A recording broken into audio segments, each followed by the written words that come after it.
सम्राट चौधरी के बिहार भाजपा अध्यक्ष बनते ही अब एक नई चर्चा छिड़ गई है। चर्चा इस बात को लेकर है कि बिहार विधान परिषद में नेता विरोधी दल के तौर पर सम्राट चौधरी थे। अब जबकि सम्राट चौधरी बीजेपी के प्रदेश अध्यक्ष बन गए हैं, तो ये जो पद है यानी बिहार विधान परिषद में नेता विरोधी दल की जिम्मेदारी कौन संभालेगा। अब देखिए, इसमें इस बात से कोई इंकार नहीं कर सकता कि जातीय समीकरण को साधते हुए 2024 लोकसभा को ध्यान में रखते हुए बीजेपी यह फैसला ले सकता है। कई चेहरों पर चर्चा है। राजेंद्र गुप्ता हो, वैश्य समाज से आते हैं, हरि सहनी हो, मल्लाह समाज से आते हैं, जनक राम हो, दलित समाज से आते हैं, या फिर अगर यादव वोट को साधना हुआ तो प्रोफेसर नवल किशोर यादव के नाम पर भी चर्चा चल रही है। पूरी कहानी आपको हम बताएंगे और उन तमाम नामों पर हम चर्चा भी करेंगे। शुरुआत जो है वो हम जनक राम से करते हैं। जी हां, जनक राम कौन है और क्या उनके चांसेस हैं कि वो नेता विरोधी दल बनाए जाएंगे विधान परिषद में। देखिए, दलित वोट पर निशाना साधने की मंशा के साथ बीजेपी सांसद और मंत्री रहे जनक राम को भी बिहार विधान परिषद में नेता प्रतिपक्ष बनाया जा सकता है। जनक राम बसपा की राजनीति से बीजेपी में आए और गोपालगंज से सांसद भी बने।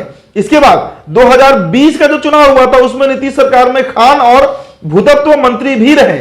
इसके साथ ही साथ साल 2019 में गोपालगंज से सिटिंग सांसद होने के बाद भी इनका टिकट काटा गया और जदयू के हिस्से में चला गया।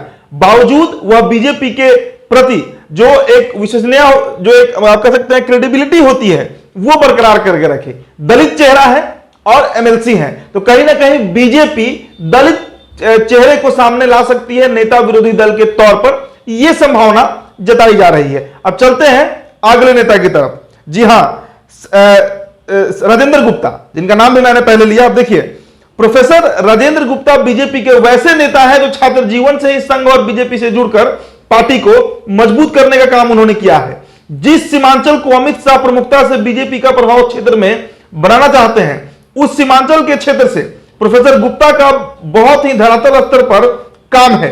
पार्टी के भरोसेमंद रहने के कारण इन्हें 2006 में एमएलसी बनाया गया।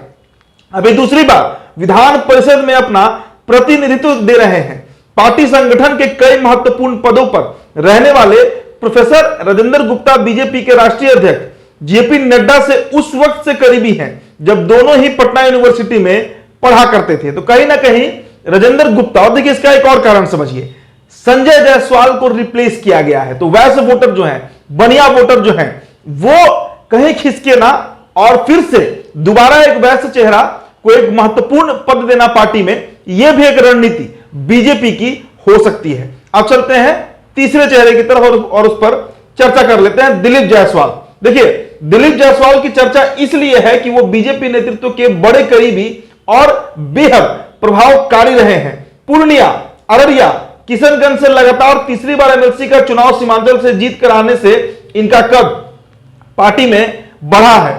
यही वजह है कि 2021 में इन्हें राज्य मंत्री का दर्जा देते हुए उप मुख्य सचेतक बनाया गया था। इतना भारी नहीं, सिक्किम में बजाते ये राज्य प्रभारी भी रह चुके हैं। तो दिलीप जायसवाल भी रिप्लेस कर सकते हैं सम्राट चौधरी को। और जैसा मैंने पहले बताया, वैसे चेहरा अगर बीजेपी चाहती है कि नेता विरोधी दल के तौर पर आए, तो राजेंद्र गुप्ता के बाद जो सबसे बड़ा नाम है वो दिलीप जायसवाल का है।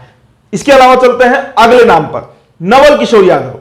यादव वोट को अगर साधना है या फिर यादव वोट तोड़ना है आरजेडी से, दोनों क्रम में नवल किशोर यादव जो है वो फिट बैठते हैं। देखिए, नवल किशोर यादव उन नेताओं में से हैं जो लगातार पटना शिक्षक निर्वाचन क्षेत्र में 5वीं बार एमएलसी बने हैं। प्रोफेसर यादव जो हैं आरजेडी सुप्रीमो लालू प्रसाद के काफी करीबी नेता माने जाते रहे हैं, लेकिन 9 साल पहले आरजेडी नेतृत्व से मोह भंग हुआ और बीजेपी के नामचीन और तत्कालीन बिहार प्रभारी के रूप में आए भूपेंद्र यादव के प्रभाव से इन्होंने बीजेपी ज्वाइन किया और अभी भी ये बीजेपी से ही एमएलसी हैं। तो बीजेपी समय समय पर यादव वोट को बीजेपी के पक्ष में कराने में जुगत लगाते रहती है और इस तौर पर कई चेहरों को आजमाया गया, चाहे वो नंद किशोर यादव हो, पूर्व मंत्री रहे बिहार सरकार में, या फिर नित्यानंद राय की बात कर लीजिए।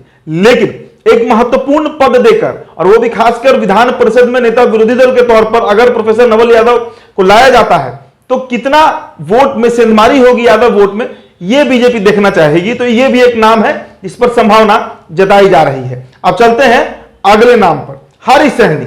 हरि सहनी मिथिला के क्षेत्र से आते हैं, मुखर नेता है, वोकल नेता है, और मुकेश सहनी पर काफी हमलावर भी कई बार देखे गए हैं। देखिए, बीजेपी का निशाना अति पिछड़ा वोट बैंक पर है और इस लिहाज से हरि सहनी का भी नाम चल रहा है।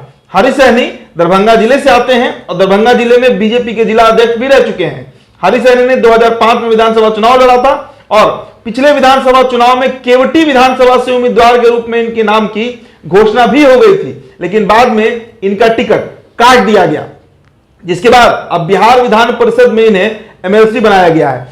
तो कहीं ना कहीं अगर मुकेश सहनी बीजेपी के साथ नहीं आते हैं 2024 लोकसभा चुनाव में, एनडीए गठबंधन में नहीं आते हैं, तो उनके विकल्प के तौर पर हरि सहनी को हमेशा से बीजेपी में देखा गया है विगत 1 से 2 सालों के अंदर। तो हरि सहनी भी एक नाम है।